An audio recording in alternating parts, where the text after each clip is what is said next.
Honestly, it's all fairly meaningless if you want to talk about it in that sense. And that is so weirdly liberating to be like, I ride bikes for a living, but I don't actually go anywhere.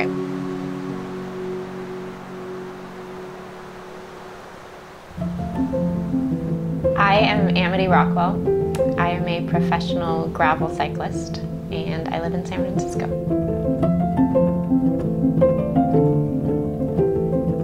I have been riding a bike for a long time. I have been calling myself a cyclist for maybe 5 or 6 years.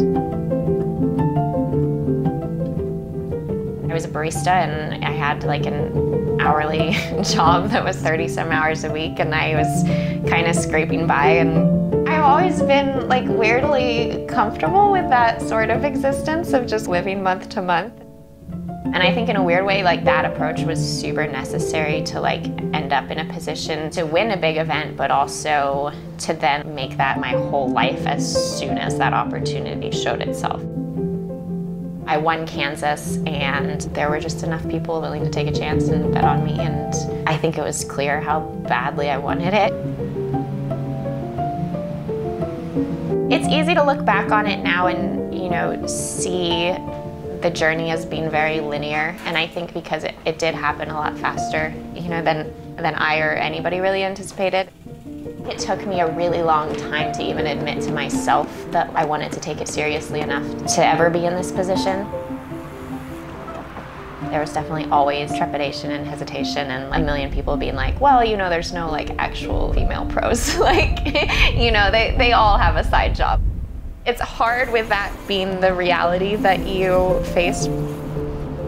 Since I was a kid, I've been like a total loner. I've always just kind of chosen my own company over anything else. And I think in a weird way, that's what like led me into endurance sports.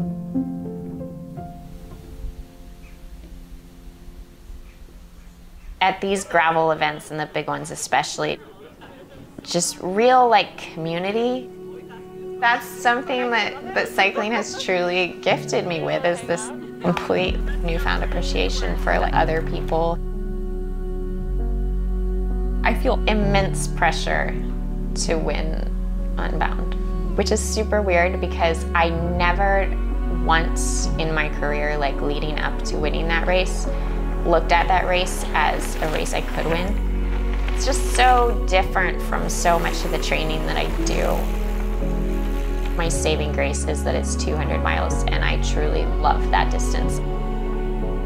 It's still not my race, but there's a chance, and the chance is enough. I've never been convicted that I have any higher purpose in life or any calling. I don't pretend like I have things figured out. At its core, like I don't have myself figured out. And I think cycling is weirdly enough this way of being like, I'm never gonna figure this out.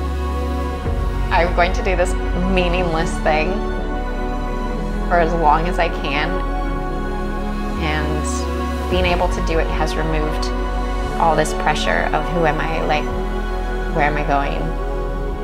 Just to be able to be like, I'm going nowhere is like, I'm free.